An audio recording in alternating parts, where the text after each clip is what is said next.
Hi guys, we are going to go over the very important topic of thesis statement. You have to know how to do this for high school. So here we go.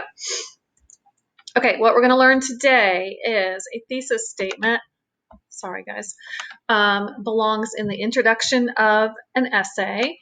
It very simply states your opinion.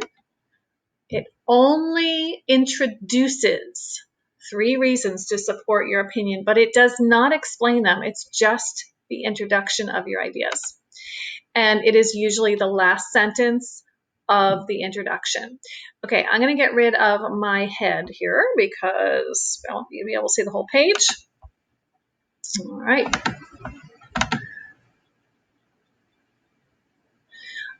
Okay, here we go. So here's what an essay looks like. Okay, it's got a bunch of paragraphs there and parts and pieces, and there are 3 basic parts. You remember we have an introduction, we have a body part where there are many paragraphs, and then a conclusion. Your thesis statement belongs in the introduction. That's the only place that it can go. So let's look at an introduction here. Which NBA athlete is the only person on earth who cuts through the air faster than a rocket and makes a slam dunk with deadly accuracy? This person is Michael Jordan. It is clear that Jordan's excellent leadership abilities, top athletic skills, and great sportsmanship make him the best player in the history of the NBA. Very nice opening.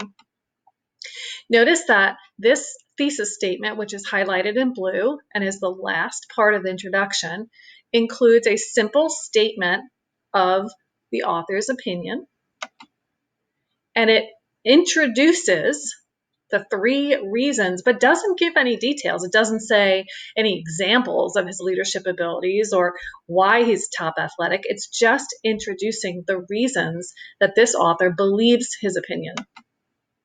And there you go. It's usually placed at the last because it's going to guide your reader into your paper. It should not include details or examples. A thesis clearly guides your reader toward your ideas, and that is your job as a writer. Okay, let's look at some examples that you guys wrote. I took an example from each core. So here's an example of a thesis statement. Thus, here are some reasons that I have prepared for you talking about why I disagree with this statement.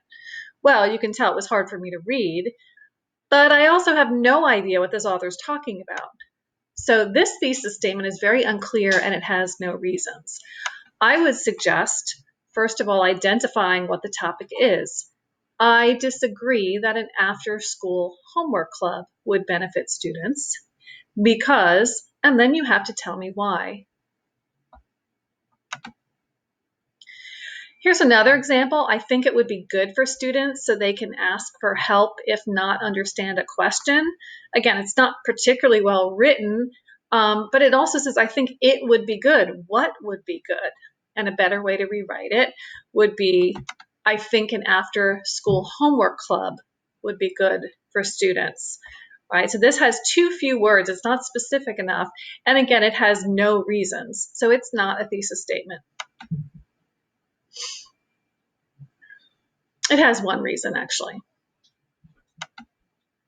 Okay, here's another example from our classes. I am against this club because they might not be able to go. There could be an emergency, and what if they had sports? Again, the club isn't stated, so as a reader, I don't really know what the author is talking about. I don't really know who they is. And what the author said is they have an idea that students can't go, but these are actually examples. It would be because of an emergency or sports. So it's unclear, and it's using more examples instead of reasons. Here's a better way. I am against the idea of an after-school homework club because students may not be able to go because of an emergency or involvement in sports or, and maybe give another reason. This is a pretty common example. Because of the students who are struggling in class, I've decided to make an after-school homework club. With this club, students can meet